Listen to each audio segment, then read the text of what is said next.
We got cool jobs. We do cool things. Our work should be magical. Welcome to STEMdentity. I'm your host, Anna Hodshire. We work really hard and our jobs shouldn't suck. Let's dive in. Welcome back. So last episode, talks are a performance. If you haven't listened to it, no worries. Maybe you need to listen to this episode first. Awesome. Listen to this episode, go back to the last episode. Talks are a performance. Good talks that make you memorable, that make you punchy, they get you jobs, they get you where you want to be, they get people to understand why your work matters, to get people excited about who you are and what your work is. Talks are such a good way of doing that because let's be honest, there's a bunch of academic literature out there and it's hard to read everything and it's really easy to start a paper and be like, this is boring and just walk away and never get through it. Or maybe you read it, but you don't really remember it. Giving a memorable talk, whether it's at an academic conference or at any sort of conference or, like a trade show conference, right? Not just academic conferences or in a meeting to a board, whatever it is, whatever your job looks like, giving that good talk, it matters so much.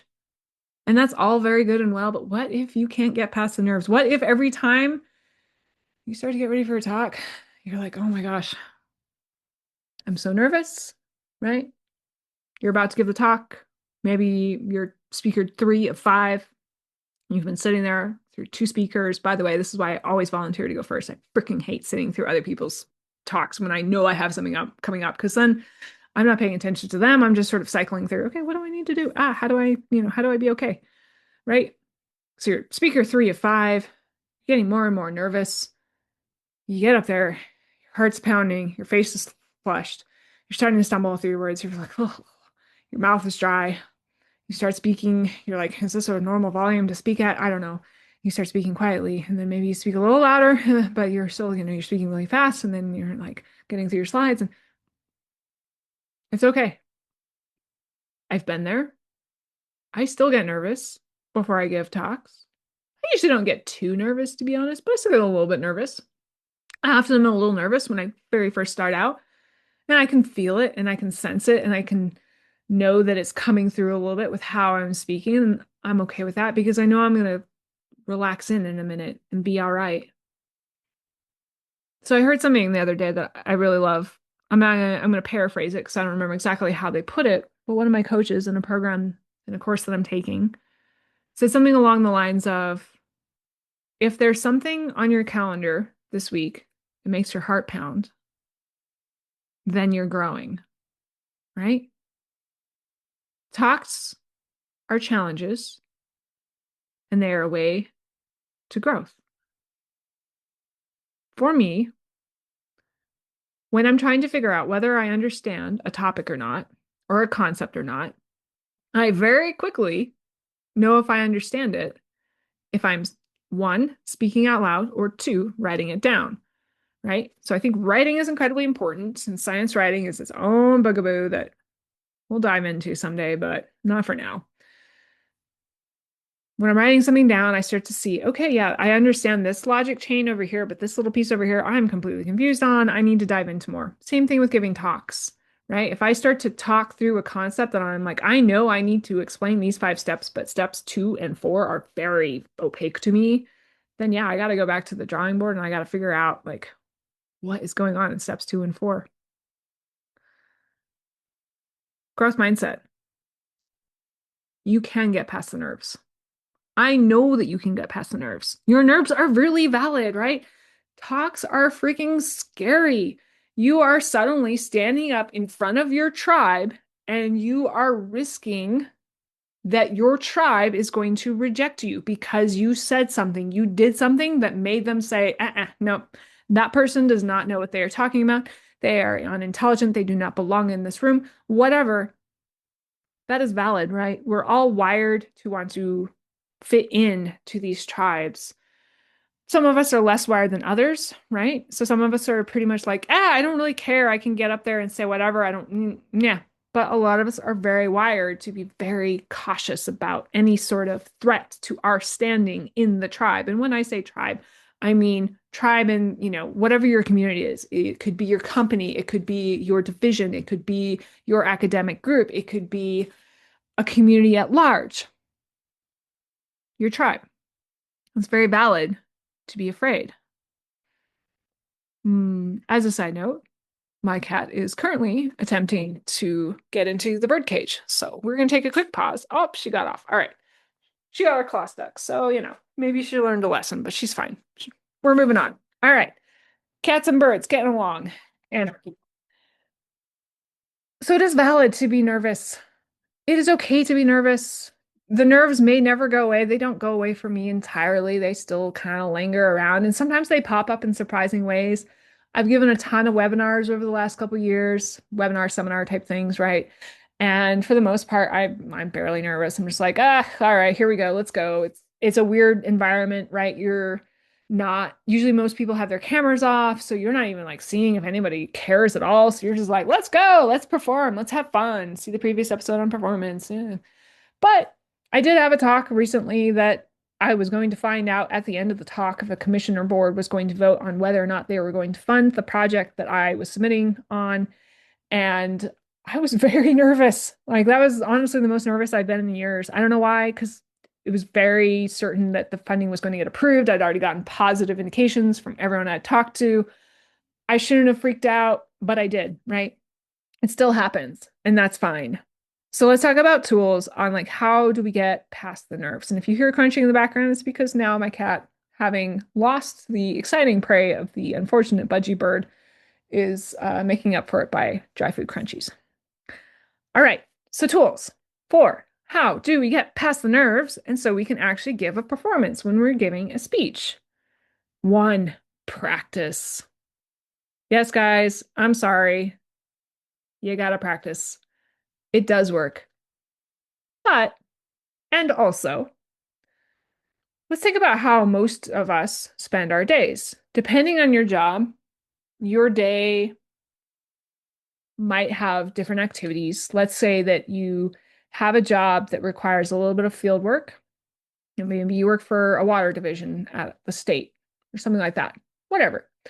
So you've got some going into the field, you've got some data collection, and you've got some data analysis. Maybe you need to do a little bit of writing, either internal reports or external reports or academic journal articles. So you're doing some writing. And really, that spends probably about 80% of your time, maybe a little less if you're in a lot of meetings. So maybe you've got a lot of meetings. So all of a sudden, meetings are taking up 10, 20% of your time. So still, about 80, 90% of your time is kind of doing these internally facing things where you're not necessarily having to communicate a lot to people around you. Maybe in some of those meetings you are having to communicate, but maybe a lot of those meetings you're just sitting and listening. You're contributing a little bit, but not a lot. So only once in a while do you get an opportunity to have to actually stand up and say something formally that is organized and practiced and that you know is going to happen, right? Whether it's in a meeting or at a conference or whatever it is, this could be maybe 5% of your time, right? That's a very small percent of your time. You're not practicing it this often. So therefore, it is hard sometimes to feel like you are actually making valid progress through practice. It does work.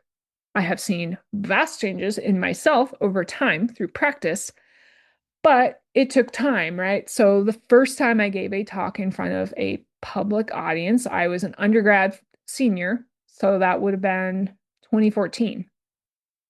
11 years later, so much better. Oh my gosh, that first talk was not good. But practice isn't going to be the only thing that helps you, especially if you're like, I want to become good at talking soon, preferably now, guys. Okay, that's why we got other tools. Here's another tool. At some point earlier in this episode, I started to kind of go down this list of like, hey, you're like, fear is valid. You're part of a tribe, and there's all these things that you're afraid might happen. Like, people are going to think you're stupid. They don't think you know what you're doing. They're going to judge you. Da, da, da. Okay, this is a part of your brain, a part of you that is freaking out. Let's let that part freak out. Pull out a sheet of paper, pull out a Google Doc, whatever you like to use, and write out those fears when you're really feeling them. You have a chance, or maybe you don't have a chance right now, but at some point, take the practice to write out those fears. Okay, write out those fears. Walk away. And now you're going to come back at another point in time. When you're feeling calm, you're feeling grounded, you're feeling resourced, check out my episode on resourcing. If this is all just jibbery jack to you, you're like, what? What is she talking about? Do some breathing exercises, maybe go for a walk, and respond to them as yourself, as your wise, kind, understanding self. So I did a little bit of this exercise for me. Now the cat has jumped behind the kennel. So this has been a very exciting episode for cat bird interaction. By the way, guys, we have a little budgie. She's in a vast cage. Frankly, she kind of taunts the cat sometimes. So I think she's okay. I think she's having a game. I'm hoping that she's not freaking out all the time. I don't know, though. I'm not a bird psychologist, so I apologize if I'm actually perpetrating bird fear here. But, here we are. If she starts squawking, well, usually she's just sort of taunting them, from what I can tell. Anyways, bird cat relations aside, I did this exercise of writing out the fears of not all the fears, but some of the fears that might pop up around like giving a talk. And now I'm going to go ahead and respond to them in real time with you guys from my wise, calm, grounded, resource self. And to become my wise, calm, grounded, resource self, I'm going to do one of my favorite resourcing tools. I talked about this previously. I'm going to bring it up again and again and again because I think it's so good. Works so well for me. And the physiological sigh or cyclic sigh. So that's one big breath through the nose in, and then another small one at the top. So one big breath in, one small one at the top, and then one slow exhale through the mouth.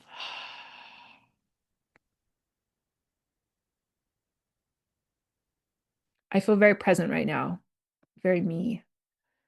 So I wrote out this list. I'm not going to read everything. I'm just going to read a few of them, and I'm going to respond to them out loud. Concern number one, I will forget what to say. Okay, I hear that. Sometimes I do have little moments where I forget what I wanted to say here. Fortunately, usually when I'm giving a talk, there's some slides, right? So I can look at the slide. I could just quickly read off the slide to get myself a little bit back in the loop. I could just accept quietly to myself that maybe I had 5 points I wanted to make here and I only made two of them and I can't remember the other three. It's no biggie. I'm going to move on. Maybe I'm going to come up with some notes. I'm going to have a little note sheet, right? I'm not recording these podcasts out of nowhere. I have a little note sheet because my brain's a little too scattered to just free flow it, right? It's okay. I almost never forget what to say. And when I do, I always recover. And if your audience is listening and they can tell that you might have forgotten what to say, it's all right. They might feel a little empathy for you. They might think, oh, shoot, she seems like she's struggling for a little bit. But oh, okay, she's back. All right, no worries. They're immediately going to forget, right? I have a vague sense that I have seen some talks where I'm like, oh, I think that person might have frozen for a sec there, but I don't know, right? I'm not remembering, yes, this person with this first last name and last name at this point in time, at this particular location, forgot to say point number 6 on her slide, right? No, they're not thinking that. You're okay. All right, next concern. People will learn that I don't know what I'm doing. Yeah.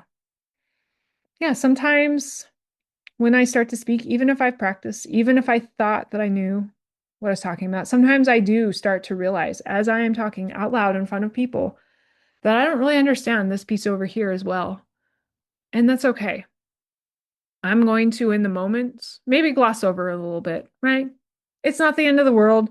I've been to about a million talks where people gloss over things all the time, and I don't know why they're glossing it over. Maybe they think it's really obvious to everyone else, or maybe they also don't understand what they're talking about.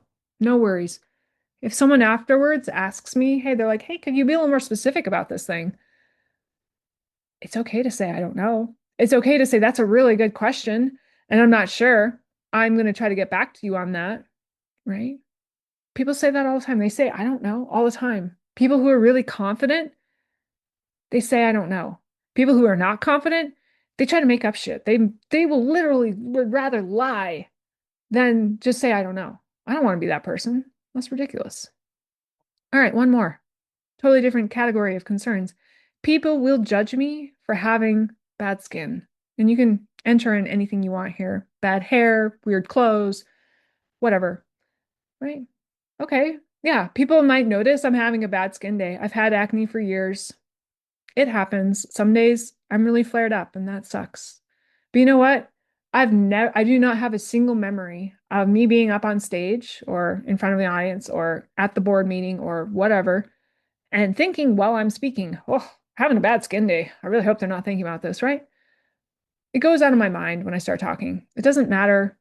They might quickly contemplate, hey, yeah, she's having a bad skin day. And sometimes, frankly, when someone is standing in front of me giving a talk, that thought might cross my mind very fleetingly because I do have a reticular activating system, that little piece in your brain that's your filter that looks for information. And that RAS does tend to pick up on stuff of that because I'm self-conscious about it in myself. But I don't think, oh man, they're an idiot for having bad skin. They don't know anything because they have bad skin. I'm just like, oh, rough dude. Yeah, I feel you.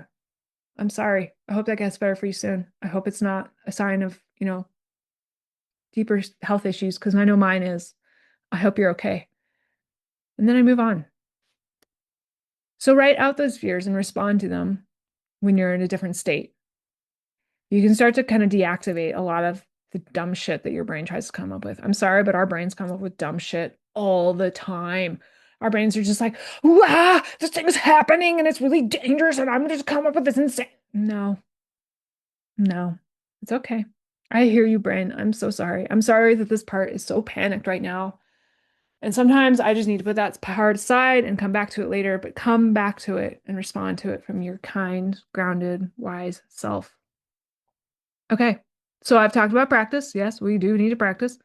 We can write out our fears and respond to them beforehand. Another great tool is really a mindset shift, right?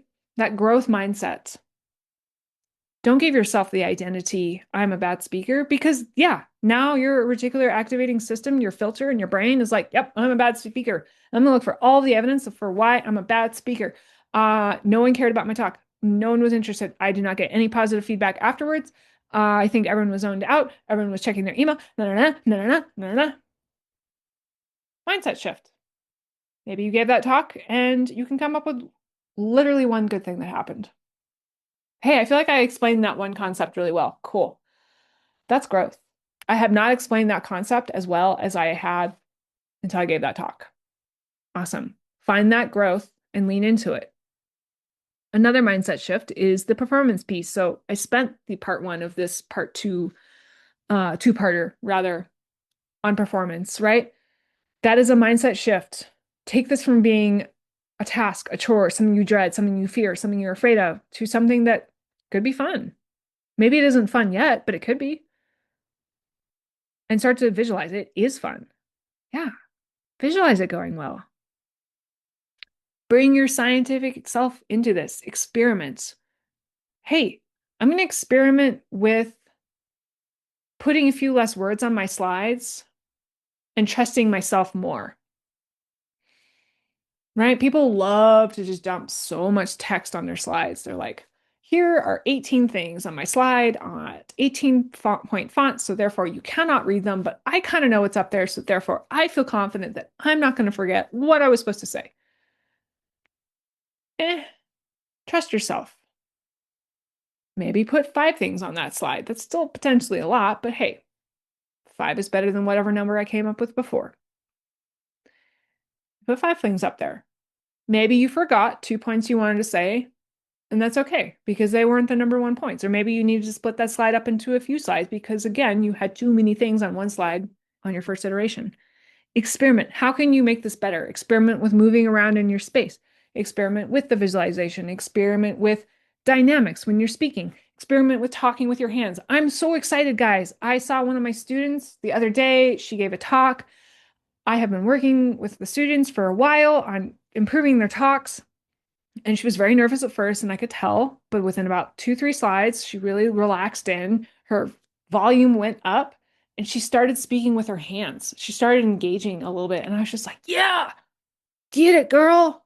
So good. Thank you. So much more interesting than standing there or just nervously like doing something and I'm smacking my hands together, like doing something that is just kind of uncomfortable, right? Talking with your hands. bringing people in, that's natural, that's engaging. Maybe a few people find it distracting, but they don't find it distracting in a weird kind of like, oh, why are you so nervous and weird about this? They're just sort of like, oh, wow, this person really talks with their hands a lot. That's their problem. Don't worry about it. All right. And then the last, well, okay, not the last tool. Two more tools. Resourcing. Seeing. Oh, good Lord. I probably need to come up with a new term because I do struggle with this saying the word resourcing.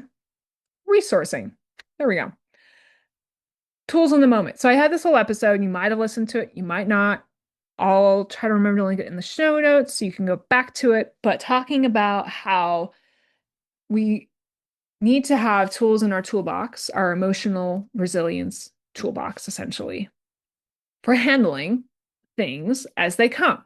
And there's two types of tools. There's tools that are good at building your baseline over time so you can handle more, your capacity grows. So meditation is a classic example in my mind of something that builds you up over time. And then there's also tools for helping you deal with crises in the moment. And frankly, when you are speaker 3 of 5 and you've been sitting there for the first two talks and you're getting more and more and more nervous, okay, this is where you need a tool for a crisis in the moment. Crisis being, I have to give a talk in 5 minutes and I'm really freaking nervous. Okay. So many things you can do here. I encourage you to find the tools that work for you. I'm going to cautiously give you 3. I say cautiously because, again, I don't love it when people are like, here are the 8 ways to do this. And then you like binge 4 podcast episodes in a row. And you're like, well, now I just learned 30 things. And frankly, I don't remember all 30. But it's all right because I'm going to do a little bit of repetition throughout the episodes, right? We'll add in some new things, but we'll also repeat some things. So hopefully that repetition plus you practicing over time what actually feels good and charming and it's sticky and interesting to you helps you build up these tools in your toolbox. So the first one, physiological sigh. I literally just did this in the episode. We're going to do it again right here, right now. I don't care what you're doing. If you're listening to a podcast, you're probably not talking to someone else, and therefore you can do a physiological sigh with me. So we're going to breathe in through our nose, big breath in. We're going to do one more small breath at the top. Really inflate all those air sacs, and then we're going to slowly let it out through our mouth.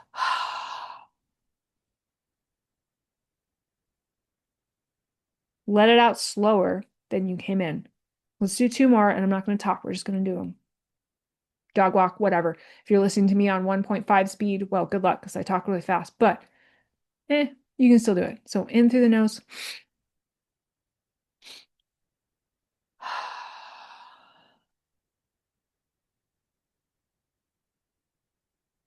I didn't talk through that one, so just another reminder, in through the nose, one more small at the top, slow out the mouth. One more time.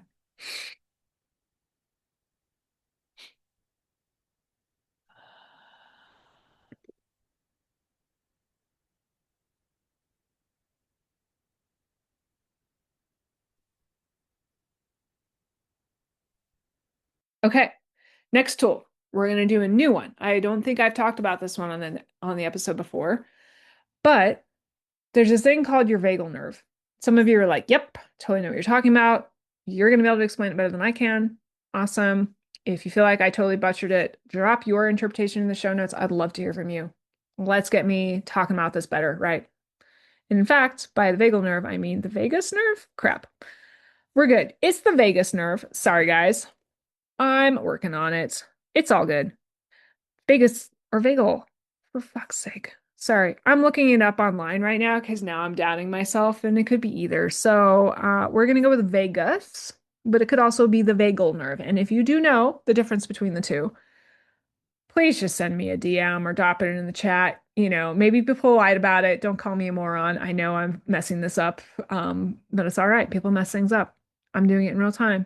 We got this. Imagine I was giving a talk. I'd be like, hey, maybe I shouldn't have said for fuck's sake on stage, but I did, and here we are, and we're all becoming a little bit more connected as human beings, not just Anna robot speaking science at you. Bleh. Okay. Okay, side note, exciting news. I looked it up without recording and panicking at the same time, and it's vagus nerve, and then vagal is the adjective form. So, once again, defeated by the English language, it's fine. It happens to us all. We carry on. So the vagus or vagal nerve is a long ass nerve that runs along your entire spinal cord, and it carries signals between brain, heart, and digestive system, and it's a key part of your parasympathetic nervous system.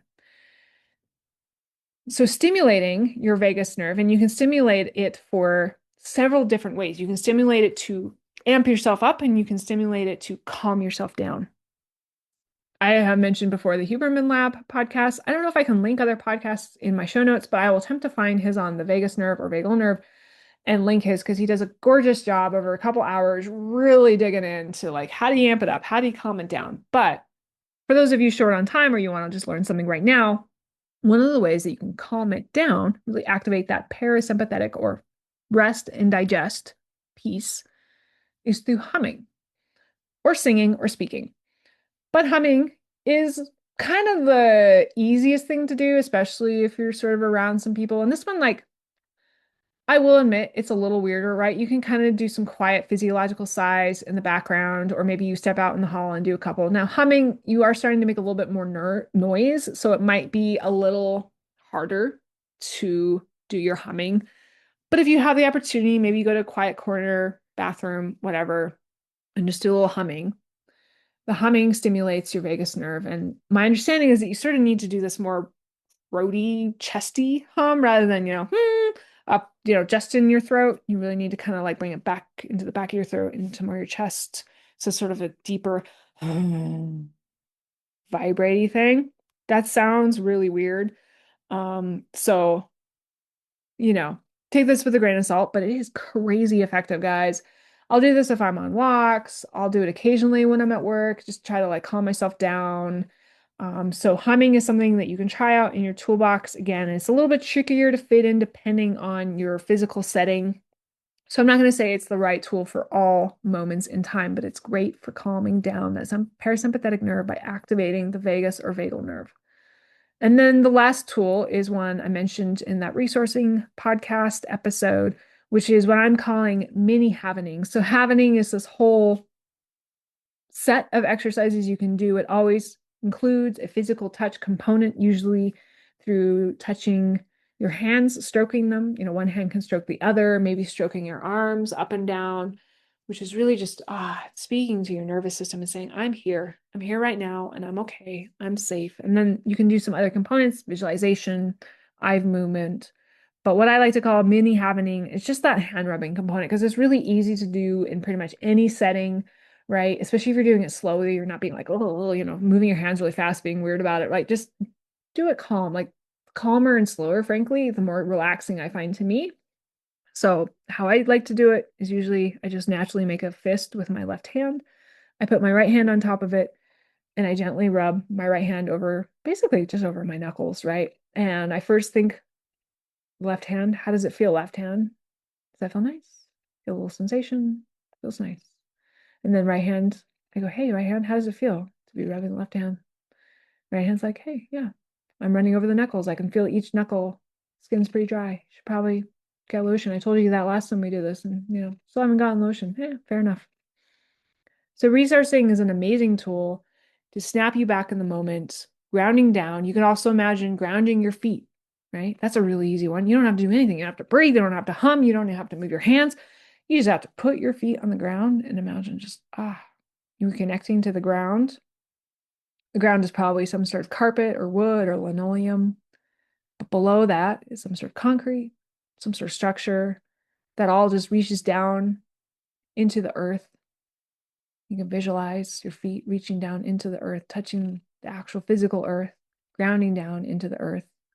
And if you're really into meditation, visualizations, mindfulness, you can go beyond this. You can imagine yourself rooting in. You can imagine yourself having roots coming out of your feet, grounding into the earth, going in, down, solid.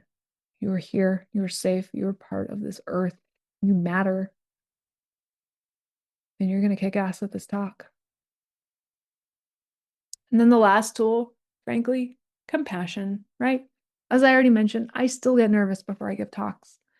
And I'm compassionate about it, right? I said I had that talk to that commission board to request funding for a project. I was almost certain I was going to get approval. It shouldn't have been a big deal. And yet I was so nervous during that talk. And I got such nice feedback afterwards. They weren't like, that was a great talk, Hannah. They were like, this project that you're asking for is great because of these reasons, and it builds on this other project. And we're really glad you're doing this work. And really, I'm not doing the work. My amazing team is doing the work. But hey, that's the joy of being the person who brings in the funding, right? Occasionally, you get to fake that you get the glory when really the team deserved the glory. So be compassionate. You'll still get nervous, most likely, especially if you're at that point, you're like, I get so nervous that it's really hard to do anything else, right? It's going to take a little time. You're going to need to do that practice. Write out those fears and respond to them beforehand. Work on that mindset shift, right? This is a performance. Have fun, experiment, visualize it going well. Resource, get yourself grounded in the moment. Physiological sigh, humming, happening, imagining your feet grounding down into the earth. So, what do I want your learn and move your feet to be? Well, I gave you a bunch of tools. So, it makes sense that I would say, hey, use one of these tools. But now I'm gonna switch it up a little bit. I'm gonna challenge you to do one thing that makes your heart pound around speaking. One thing, and make it within a short time frame. This week would be ideal. Maybe you're listening and you're on vacation or whatever. All right, within the next few weeks would be ideal. Sign up for a talk. Volunteer to give the slides at the next stand up. If those are not options for you right now, either like they're literally not options, like you don't have any opportunities, or you're just like, nope, that is too much. Okay, go a little smaller. Here's a couple ideas. Meet a new person. I do not enjoy introducing myself to people out of the blue. It makes me nervous. I get very like, I don't remember what my name is. I don't remember what I do. I freaking hate like group introductions where they're like, oh, everybody quickly introduce themselves. I'm like, I don't know. I'm Anna Hodgshire. I'm an assistant professor. I have a background in atmospheric chemistry. Like, I don't know. It's always weird to me. So meet a new person, hopefully one-on-one, right? So you can have a quick conversation. You have a conversation about what you do. And yeah, maybe you got a little nervous before you meet that person. But visualize it going well. Visualize yourself, hey, I see this person in the lunch hall every day and I never talk to them, or maybe you work remotely. So I visualize, I have this person on my walking route that I could meet, things like that. All right. If that isn't feeling good, one last option would be ask a question, right? I also do not really love asking questions in certain settings, like big seminars, big conferences. I get very nervous going up to the mic and asking a question. Sometimes I do it. But oftentimes, frankly, I have a question and I think it, and I'm like, I don't know. Like, are they going to judge me? Are they going to think I'm stupid for not knowing this? Like, no, they're not. Can you literally remember pretty much any question at any conference, whether it's academic or a trade show or whatever you've been to, that some audience member asked after the speaker? No, not really. Maybe you remember like a spectacular question. Maybe that's holding you back because you're like, I want a spectacular question that's going to make this speaker think I'm amazing. No, it's okay. Start small. Bring it down. Just ask a question, a simple question, clarifying, maybe big picture question. I'm always about the big picture thing. So I'm always like, can you connect this to this bigger thing over here? Or you have maybe a meeting, right? You're not going to a conference or something like that anytime soon. So ask a question in a meeting that you normally wouldn't speak up in. Like just get yourself out there. Start speaking, start saying things, visualize it going well, practice it, resource right before you ask that question, right before you meet that new person, do a little mini happening, do a quick physiological sigh, give yourself compassion. Amazing, guys. Hopefully, this was really helpful. It's been super fun for me. I love giving talks. I'm really passionate about it. If there are other topics you'd like me to hit on, please let me know. DM me. You can find me on Instagram, STEMdenity. Some of these podcast apps have, the ability to comment underneath them, like Spotify, right? Whatever. I'll try to pay attention. I'll try to get to your request. You can also reach out on LinkedIn, Anna Hodgshire, etc. Song of the week. All right, last week or last episode at least, I did Orville Peck's Dead of Night because last episode was on performance, and Orville Peck is a phenomenal performer. I'm going to go ahead and because we're doing a little part one, part two, today is going to be another Orville Peck song, Midnight Ride by Orville Peck. This is a collab with Orville Peck, Kylie Minogue, and Diplo. It's super fun. It's kind of poppy. It's really catchy. It's a good pump up, right? This is another thing you could do. I didn't give this to you from my list of tools, but hey, maybe you need to step out in the hall before you give a talk and you're really nervous and you pop on your headphones to that really catchy, fun pump up song, and just pump it up for 2 minutes and then go in. See how that changes your mental state. See if it helps. Thanks for listening. I'm super excited to keep talking to you. Come back next week. You know what to do. Share, subscribe, all the good stuff. We'll talk soon. Amazing. Thank you again for listening. I hope you found this episode helpful and the other episode on Talkser performance. If you didn't listen to that one yet, you can go back, listen to it now. Please reach out if you think there's other things you want me to cover about talks. I do want to note that this podcast is not affiliated with my research and teaching roles at Colorado State University, but it is a part of my belief that we can all have a job that we love. And as a part of that, if you're interested in working with me one-on-one, I do offer a free 30-minute intro work audit call. We can dive into some of your top work blockers, start making a plan, helping you move towards your most awesome STEM identity. The link for that is in the show notes. The link for everything else I mentioned is in the show notes. You can follow us on Instagram at STEM Identity. The music was by Access Sass, also on Instagram. If this episode was helpful, please share with a friend. If you leave a review, that's incredibly helpful for helping other people find the podcast. I really appreciate you, and I can't wait for next week's episode.